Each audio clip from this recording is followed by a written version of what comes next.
അധിക ദിവസമായിട്ട് പ്ലാൻ ചെയ്യുന്നതാണ് പുറത്ത് പോയി ഫുഡ് കഴിക്കുക എന്നുള്ളത്. ഞങ്ങൾ 3 പേര് മാത്രമായിട്ട് ഇത് ഫസ്റ്റ് ടൈമാണ് പോകുന്നത്. ഇല്ലെങ്കിൽ വീണ ചേച്ചിയും പിള്ളേരൊക്കെ എല്ലാവരുമായിട്ടാണ് പോവുക. അല്ലൂസ് അടങ്ങിയിരിക്കുമോ എന്നുള്ളൊരു ടെൻഷൻ ഉണ്ടായിരുന്നു. മിക്കപ്പോഴും പുറത്ത് പോകുമ്പോൾ അലമ്പുണ്ടാക്കലാണ് ചെക്കൻ്റെ മെയിൻ പരിപാടി. പക്ഷേ നമ്മൾ വിചാരിച്ച പോലെയല്ല, ഫുഡ് എത്തിയപ്പോൾ ആൾ ഡീസൻ്റ് ആയിട്ടോ.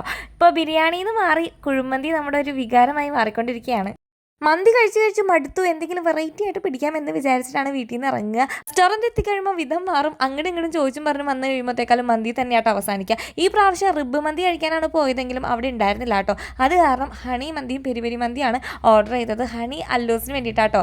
തൊട്ടടുത്തിരിക്കുന്നവൻ്റെ പ്ലേറ്റിലൊന്നും കൈയിട്ടില്ലെങ്കിൽ എനിക്ക് സമാധാനം വരില്ല കേട്ടോ. പക്ഷേ അല്ലൂസിൻ്റെ പ്ലേറ്റിൽ കൈയിട്ട വിവരം അറിയും. പക്ഷേ അല്ലൂസ് ഈ പ്രാവശ്യം എന്തോ വയലൻ്റ് ആയില്ല. ഒരു വീഡിയോ എടുക്കാനുള്ള പ്രഹസനാട്ടോ നിങ്ങൾ ഈ കണ്ടുകൊണ്ടിരിക്കുക. നല്ലൊരു പീസൊക്കെ എടുക്കാമെന്ന് വെച്ചിട്ട് ഇതിലെല്ലാം മാത്രമേ ഉള്ളൂ ഗായ്സ്. നല്ല വിശന്ന് പൊരിഞ്ഞിരിക്കുന്ന സമയത്ത് പെരിയുടെയും ഹണിയുടെയും ഓരോ പീസ് അൽഫാമും മന്തി മയോണൈസും കൂട്ടി അടിച്ചാലുണ്ടല്ലോ, ഓഫ്.